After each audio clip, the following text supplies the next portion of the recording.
Okay, are we live? All right, got the thumbs up. Welcome this morning. We're going to begin a study on two interesting individuals in the Old Testament. And if you'd like to sort of read the material before class, it goes from 1 Kings chapter 17 to 2 Kings chapter 13. That's sort of the section that we'll be looking into. Now, we won't be reading all of that material. I just want to focus on the episodes that are recorded concerning Elijah and Elisha. Those are, you know Elijah. What do you know about him? Tell me some things that you know about Elijah. What comes to your mind? Not everybody at once. Do we need to do a pregame little shake-up here? Get our brains engaged. What do you know about him? Major prophet. He's a powerful prophet. He's a prophet that didn't write anything. It's one thing, you know. We have prophets who wrote, Isaiah, Jeremiah, the minor prophets, things of that nature. But he's one of the prophets who did not write. And there's a lot of those in Scripture that we probably have run across, but they may not be so familiar to us. So we have a lot of prophets that did not author by inspiration a book, but we have their words. Sometimes they're just mentioned and nothing is recorded that they said necessarily, but there were prophets. What else? You're ascended to heaven alive. Okay, he's one of two that went to heaven, went to be with God, didn't see physical death, I guess you would say. Elijah, and who was the other one? Enoch, the seventh from Adam. You know, we have him listed in the listing of the generations in the book of Genesis. So two didn't see death. What else do you know? Oh, David mentioned miracles. In fact, Elisha seemed to perform more than Elijah did. But there were miracles that Elijah, God's really working through Elijah and Elisha. It seems to be emphasized in the text outside of the other prophets that were alive during that time as well. What else do you recall? Mountain when he confronted Baal. Yeah, the prophets of Baal or Baal. They, Mount Carmel. In fact, Elijah's event, or the narrative that we have, is the climax is that particular battle between God and Baal. It's sort of like the battle between God and the gods of Egypt, sort of parallel in a sense. That who is the true and only God. So Mount Carmel and the feet of the prophets of Baal. What else? We mentioned that he appeared at the Transfiguration. Yeah. Was it Matthew 17 and the parallel passages where Jesus went to the mount and he was transfigured, and you had Elijah, and who else appeared? Moses. Now, who did Elijah represent? Huh? What? Well, he represented the prophets, the prophetic voice. And Moses represented the voice of what? The law. So why Elijah? Why would Elijah? Why not Isaiah? I mean, Isaiah, his 66 books, the Messianic prophet, why didn't he appear at the Transfiguration? Well, Elijah is not the first prophet. Who's the first prophet? Moses was the first prophet. But I would say, take Moses out. Who is the first prophet? That Acts talks about beginning with who? You remember? It had to do with the first king. Samuel was considered from the prophet Samuel on up, talked about the things of Jesus coming to fruition. At least that's what Peter indicated in his Acts chapter 3, I believe it is. So, what else do you know? We appeared at the Transfiguration, the voice of the prophets. Now, it's fascinating because the voice of the law, voice of the prophet, all lead to who? Jesus, being God's Son. Which tells us that although the Old Testament in and of itself has a setting and there's messages, and the ultimate analysis, it's pointing forward to the coming of the Messiah. What else about Elijah? He experienced depression. Yeah, he's one of the prophets, and I think Paul experienced that too, being an apostle. He felt like he was the only one that was trying to do right. And so God revealed to him that he wasn't, that there were many that he was not aware of that were remaining true to God during a time of great idolatry. So there's a lesson there for all of us. Anything else? You missing one of the big ones. Saw the backside of God. No, that wasn't Elijah, I don't think. Was that Elijah? When he was hiding in the cave. Oh, yeah. Well, there's two. There's one of Moses who sees the back of God, but Elijah hears the storm, the earthquake, and then there's the what? Still, small voice that he recognizes as God. And that's in the point where it was mentioned that he was sort of discouraged and depressed, running from an evil woman named who? Jezebel. Y'all know any Jezebels? Any mother named her daughter Jezebel? I'm waiting for the day that our culture gets so away from Scripture that we actually have somebody that's named Jezebel. There was a popular song named Jezebel. Yeah. Back in the 60s. So, two names that are sort of avoided, that's Judas and then Jezebel. Anyone familiar with the Bible, you just, Jezebel is awful. But, so those are some of the things. You're still missing one of the main things about Elijah. Come on. It was one of his miracles when he struck the Jordan with his mantle. Yeah. There's the miracle of him dividing the Jordan River.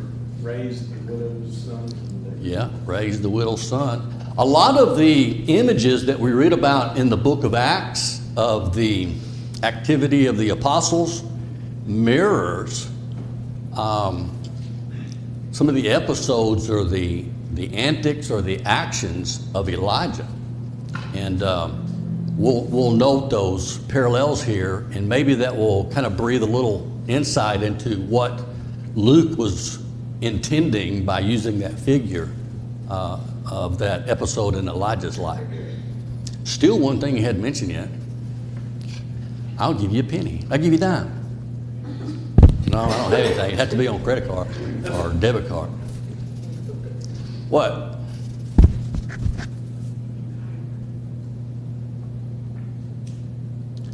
The most significant thing about Elijah.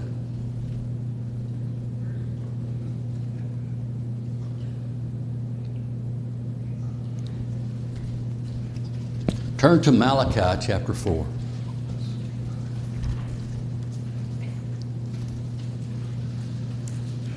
The last book of the Old Testament. In the English Bible. What does, somebody read for me verses, 5 through 6?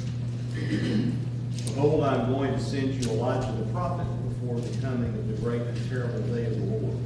He will restore the hearts of the fathers to their children, and the hearts of the children to their fathers, so that I will not come and smite the land with a curse. So he, in his ministry, and lots of things concerning him, was a foreshadowing of who?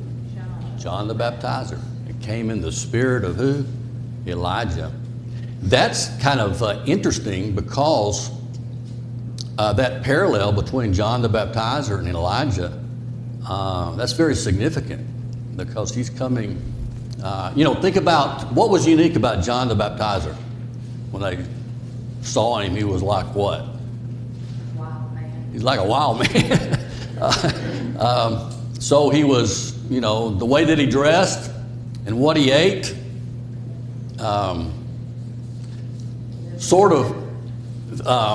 indicates and gives us some personality of how Elijah must have been as well.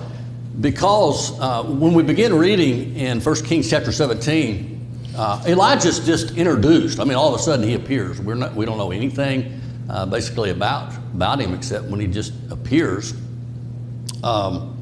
And he's recognized. And so he has had some interaction with the kings and, various people that people know who he is. Were you going to say something? Did you raise your hand? Okay. We're not bidding on anything. I thought Hester was making sign language. Okay. Now, there is a setting for the prophets. Why did the work of the prophets come into being? What was their purpose? They come into being as simultaneously with what happens historically. If Samuel was the first prophet, Samuel's work, you remember one of the major things that he did was to anoint kings, right? So he anointed the first king of Israel, right? He also anointed David, you remember that? So the rise of what we might call the prophetic office or the ministry was parallel to the formation of Israel as a kingdom. Previously, it was ruled by judges, people that God would raise up to defend and to guard. But Israel asked for a king to be, why? Why do they want a king? Be like other people. It's funny, the peer pressure back then and wanting to be like everybody else. It's hard to stand out, isn't it? But they wanted to be a nation like other nations. And some of the rationale of that was that they would have a king that would go fight their battles, And Samuel was upset about this. He warned them that this king will impose taxes, he'll take your young men, he'll take your property, all kinds of things will happen. And it all came true, which is one of the reasons why there was a rebellion at the end of Solomon's life, and we had a split. Solomon was terrible with the burdens he put upon Israel. So the prophetic office, since the prophet anointed the king, who's superior and who's the inferior in that relationship? Who's the superior? And who's the inferior? Prophet. Prophet is superior and the king is inferior. Why is the prophet superior? Because he's calling God. He speaks, Relationship with God. yeah, he speaks the word of God. So the prophet was there to keep the kingdom on track, to be a voice, a counsel. We have prophets who actually served in the king's court. Isaiah was a prophet in the king's court. So they were more than just advisors. They were the go-to concerning the word of God. As to battle, you remember when Israel would go into battle, they would wait for the prophet, and he would make a sacrifice. And, David would inquire of God whether he should do this and that. And, the prophetic word was very important in keeping Israel, faithful to God. But the departure from God goes all the way back in the book of Judges. There was no God in Israel. We find that phrase used several times in the book of Judges. And since there was no, well, I'm not no God, but no king, but that's the idea. There was no king in Israel, and everybody did what? What was right in their own eyes. Okay. Which seems to be a typical human thing, right? So then Joshua comes along, and he's a great figure. And the people of Israel remained faithful during his generation and the generation that follows him, Then you go into the book of Judges and all chaos. And then, because things are so chaotic, I suppose that's one of the reasons why people were saying, we need to have a king to reign over us. So, the prophets are the voice of God. Now, because they are the voice of God,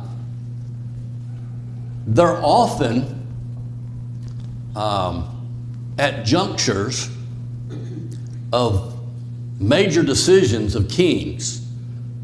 They're usually telling people what they're doing is not right before God. That's sort of the, you don't ever really see a prophet. You do in some ways, but they show up when Israel's doing wrong. God's reminding them, okay?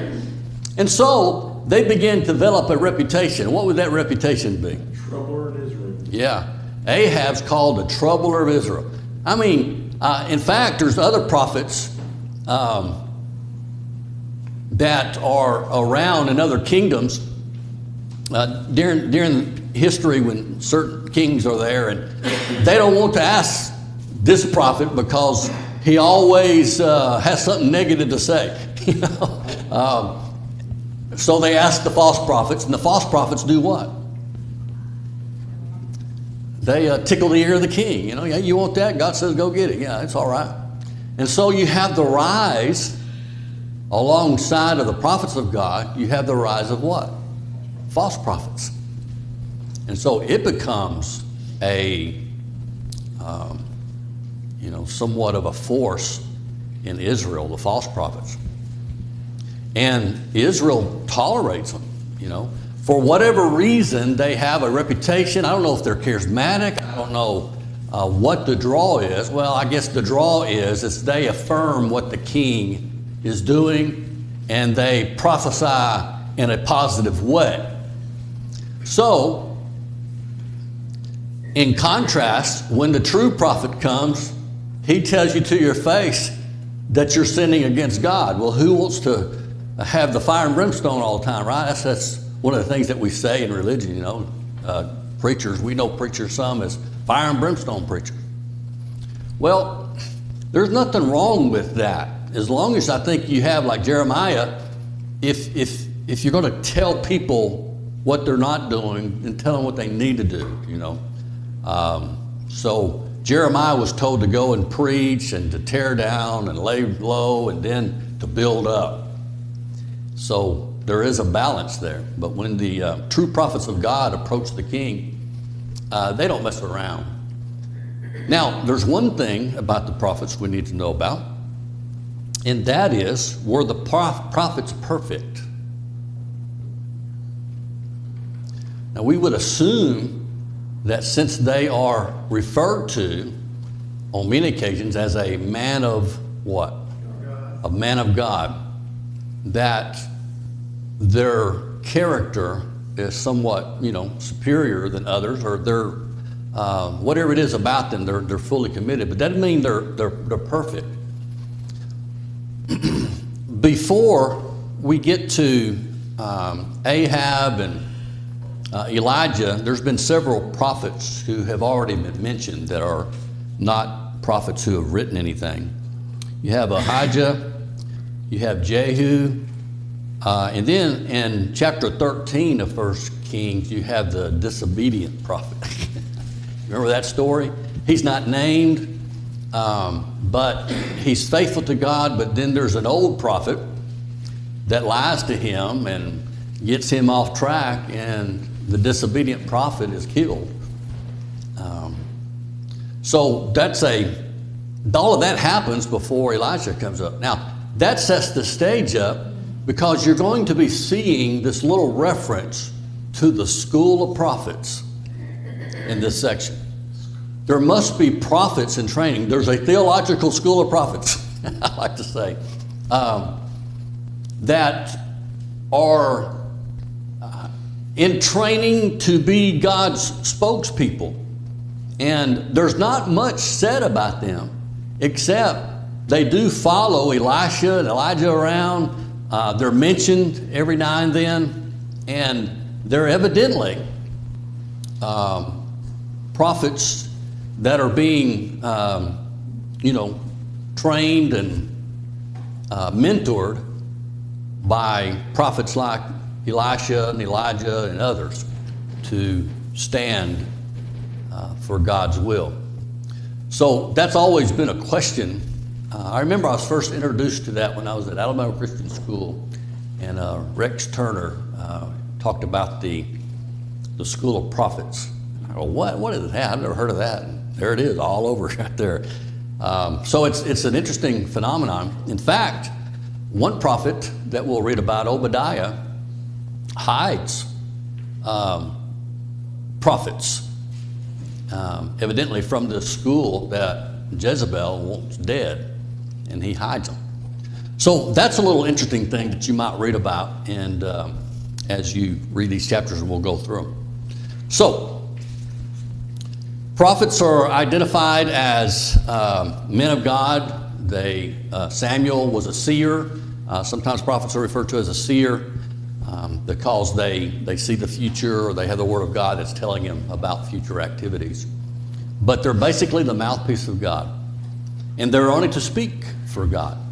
They're not representing anybody else but God, not themselves. And God has imbued them with great power. And it's used and demonstrated in many ways. Now, why do you suppose that God gave these prophets miraculous powers? What was the purpose of that? Proof that they was from God. Yeah. God was dealing. Yeah. It's just like the parallel in the New Testament. You know, when Jesus came and the apostles preached, what accompanied them were miracles, signs, and wonders to give credence, authenticity to the truth that was being spoken. And so these prophets had abilities, and these were supernatural, beyond them being able to do this. Now, the false prophets didn't have this ability. You did have sorcerers, and you had pagan cults who deceived people, who did various things that looked like miracles, but the Bible describes the prophets that we'll be reading about as having great power that should demonstrate to everyone around them that they need to take God seriously. But what's strange about all that, despite the power that's demonstrated, what does Israel do? Did it matter to them? They were impressed by it, but it doesn't seem to change their heart from paganism. It didn't lead them back to God. And I think that answers the question of the rich man that's in Hades. He lifts his, opens his eyes in Hades. He's in pain and sorrow, and he thinks of his family that are not, obeying and doing what they ought to do. And he says, send someone. If someone from, raised from the dead would go and preach and tell them, they would believe.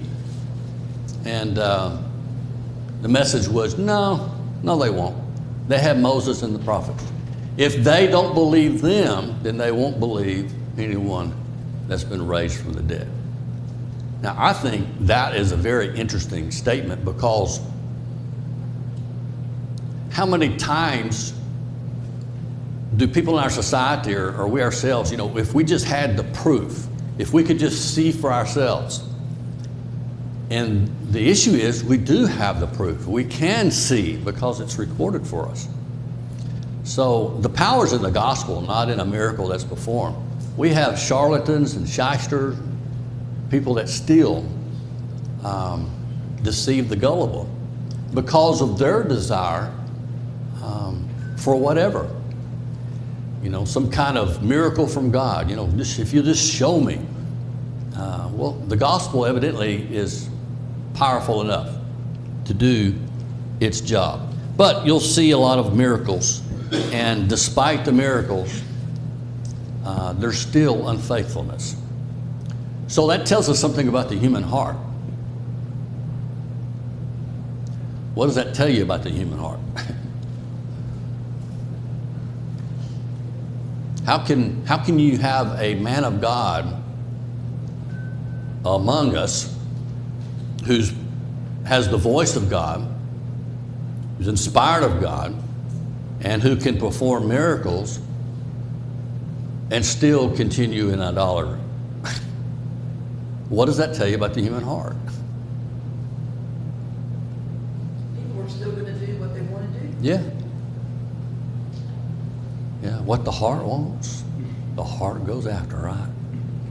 So that's the situation of humanity, and it's still the same today. So there's nothing new about people, but what's new is the message that we have of redemption today. So it's all starting, and I wanted to set the context. We have the United Kingdom, right? Each of Saul, David, and Solomon, each reigned around how many years? 40 years each. After that, after Solomon died, his son Rehoboam becomes king. And there's another individual that has a lot of influence named Jeroboam, who is representing the 10 tribes of the north. Rehoboam is representing Judah. I mean, there's still one kingdom right now, but Jeroboam comes and says, hey, your dad was mean and cruel to us. And we want you to be a little bit more favorable. We'll support you if. And then Rehoboam goes to the older men of his council and says, oh, what should I do? And the older men say, well, listen to them, be patient with them, encourage them, and yeah, you can make some reforms. And it seems like Rehoboam went, He went to the young men who was his council, and the council of the young men said what? You remember? What did the young council say? Pile it on. Huh? Pile it on. Yeah, pile it on, man. Let's go. Let's see how far we can push and go. And so Rehoboam gets up in the assembly of Israel, and they're all gathered, and he gives them what they need to hear. You think my father, was strong and heavy-handed. He's nothing compared to what I'm going to be. Well, that just, Jeroboam just said, well, we're leaving. And so 10 tribes are led by Jeroboam, and the tribe of Judah remains under the kingship of Rehoboam. From that point, you've got civil war all going on. And at that point, you start having kings that reign and they're killed. Sometimes there's an uprising in the court, and some king is killed and another one begins to reign, and you have this constant civil war. Yes? Benjamin also stayed. Yeah, Benjamin. So Judah and Benjamin is a small tribe. But you have this, and interesting, in the Old Testament, sometimes when all of Israel is referred to, it can be called Israel. Okay? Sometimes when Israel is used, it refers to the 10 tribes. When Jacob is used, it often refers to the 10 tribes. But it can also refer to the entire kingdom of Israel, including the southern kingdom. So when you're reading, you have to know what's being referred to by the name Israel. Don't always assume that it's referring to both kingdoms.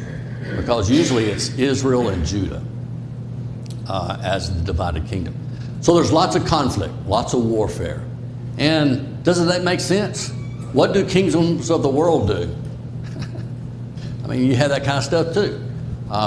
You see it in the Middle East. There's always, this push and fight. We had a scare with India and Pakistan there for a little bit, The kingdoms of the world is like this chess play all the time. Territory, power, land, things of that nature. There's stuff that's going on. And it hasn't changed since all the way back here, seeing it in the nation of Israel. So you have several kings that reigned at particular times. Now, the thing I want to pick up on is the description of some of these kings of Israel. Because when we begin our study with the Elijah, his time and his ministry is going to be a lot during King Ahab, who is a king of North Israel. The interesting descriptive nature of the kings of Israel, there's never a good king in Israel. Now, in Judah, the southern kingdom, you have bad kings, but every now and then a good one shows up. And when you read 1 Kings, it tells you that about the king. It will say, so-and-so was king for so many years, and he did what was right in the eyes of God. And then you'll have a summary statement, he did what was evil in the eyes of God. So you have this constant. Now, one of the challenges of reading this material is the author of 1 Kings is giving us somewhat of a historical, interplay between two kingdoms.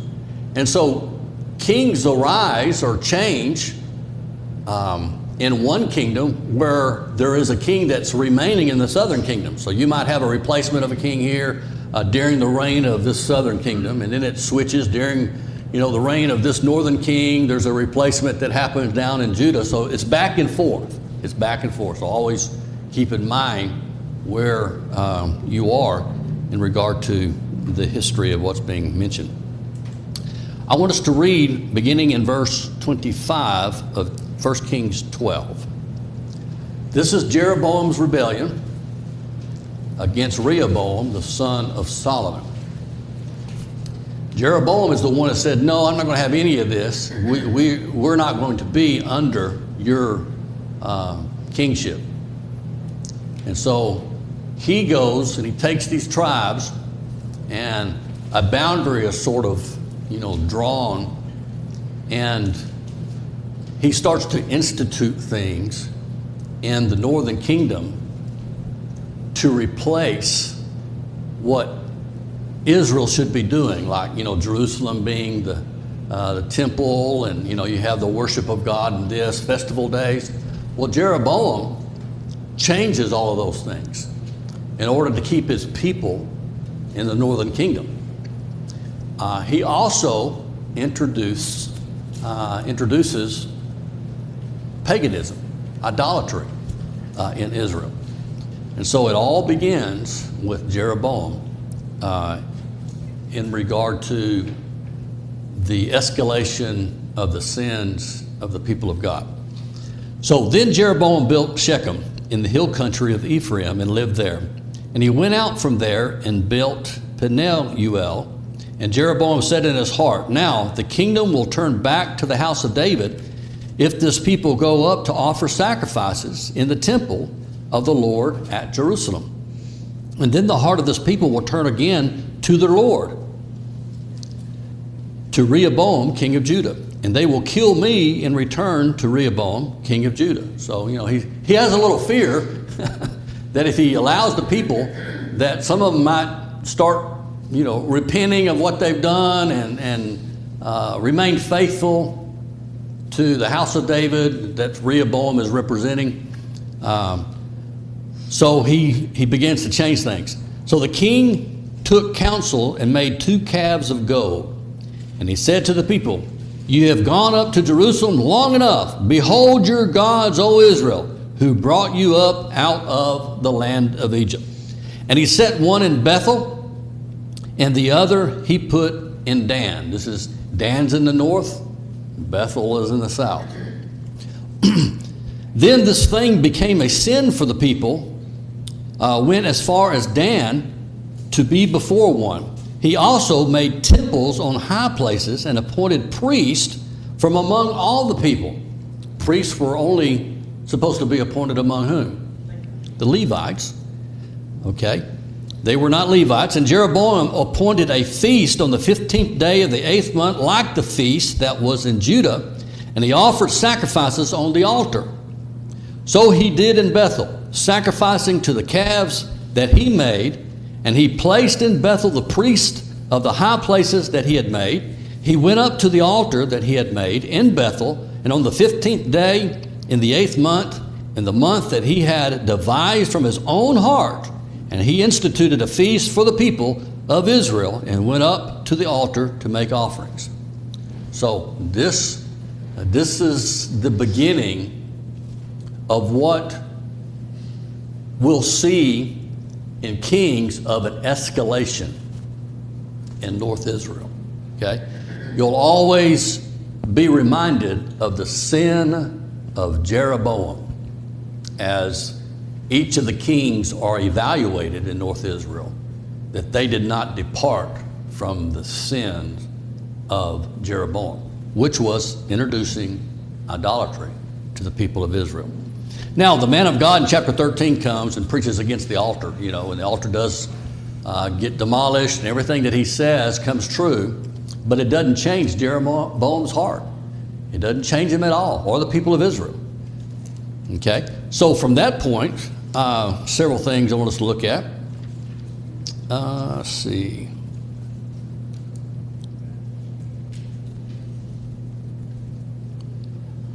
Look at verse 9 of 1 Kings chapter 15. This will give you a little flavor. Asa is one who's reigning over Judah, but even in Judah, verse 11 says, and Asa did what was right in the eyes of the Lord, as David his father had done. So here's a good king of Judah, right? Well, go down to verse 25. You have Nadab, the son of Jeroboam, began to reign over Israel in the 2nd year of Asa, king of Judah. And he reigned over Israel 2 years. Here's the summary. He did what was evil in the sight of the Lord and walked in the way of his father and in his sin, which he made Israel to sin. His father was Jeroboam. Okay, so that's Nadab. And then Baasha becomes a king. Look at verse 33. We're still in chapter 15. Well, let's start in verse 30. It says, and it was for the sins of Jeroboam that he sinned, and that he made Israel to sin, and because of the anger to which he provoked the Lord, the God of Israel. And then in verse 33 it says, in the 3rd year of Asa, king of Judah, Baasha, the son of Ahijah, began to reign over Israel in Tirzah. And he reigned 24 years, and he did what was evil in the sight of the Lord, and walked in the way of Jeroboam, and in his sin, which he made Israel to sin. Okay, so, like father, like son. Then we come to chapter 16, and then there's a prophet, and the word of the Lord came to Jehu, the son of Hanani, against Baasha, saying, since I exalted you out of the dust and made you leader over my people Israel, and you have walked in the way of Jeroboam and have made my people Israel sin, provoking me to anger with their sin, behold, I will utterly sweep away Baasha and his house, and I will make your house like the house of Jeroboam the son of Nebat. Anyone belonging to Baasha who dies in the city, the dogs shall eat, and anyone of his who dies in the field, the birds of the heaven shall eat. Straight from the mouth of the prophet. And those things end up happening. There's civil war that happens. Baasha is killed, and you have Elah who becomes, and he's killed by Zimri or Zimri. I think most would know him by Zimri. Do y'all call him Zimri or Omri is another one?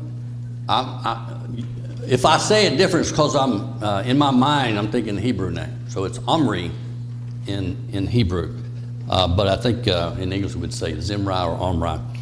And reigned 7 days, and then he's ultimately in the wrong. Look at verse 19 of chapter 16. It says, because of his sins that he committed, doing evil in the sight of the Lord, walking in the way of Jeroboam, and for sin which he committed, making Israel to sin. Now the rest of the acts of Zimri are recorded.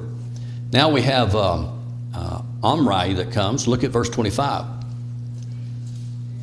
Omri did what was evil in the sight of the Lord, and you have this statement, and he did more evil than all who were before him. For he walked in the way of Jeroboam the son of Nebat, and the sins that made Israel to sin, provoking the Lord, the God of Israel, to anger by their idols. And then we come to 29, to our new king that will be the one that we have the interaction with Elijah. Okay, chapter 17. Well, let's start, verse 29 of chapter 16. Let's talk a little bit about Ahab here. In the 38th year of Asa, king of Judah, Ahab, the son of Omri, began to reign over Israel. And Ahab, the son of Omri, reigned over Israel in Samaria 22 years.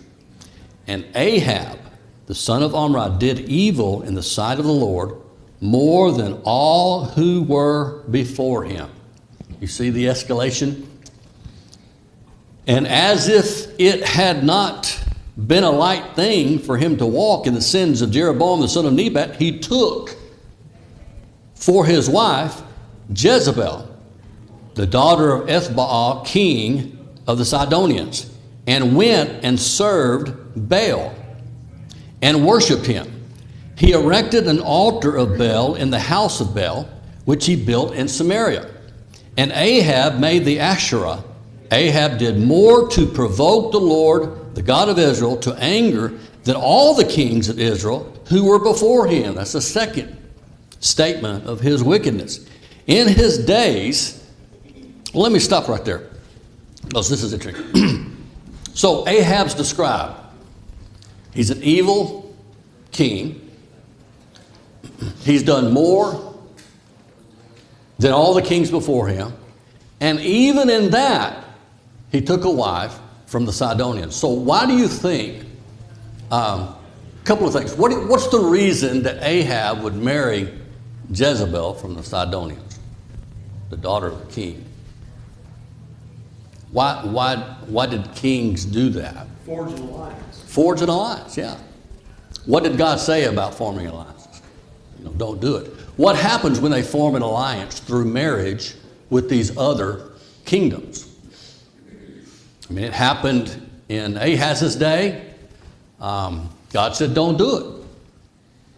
What happens? Brings in all the evil, idolatry worship and other things. It's totally against God. Yeah. What he stands for. You open the door to all kinds of things that, God's against. And it causes all kinds of problems, which it's going to cause a lot of problems for Israel and Ahab at this time. I guess is it time up already? Or do I go to, I was thinking I'd go to 10. Oh, man. I was clicking along saying, man, I got lots of time. All right, we'll pick up here and get into the first episode about him. All right, thank you.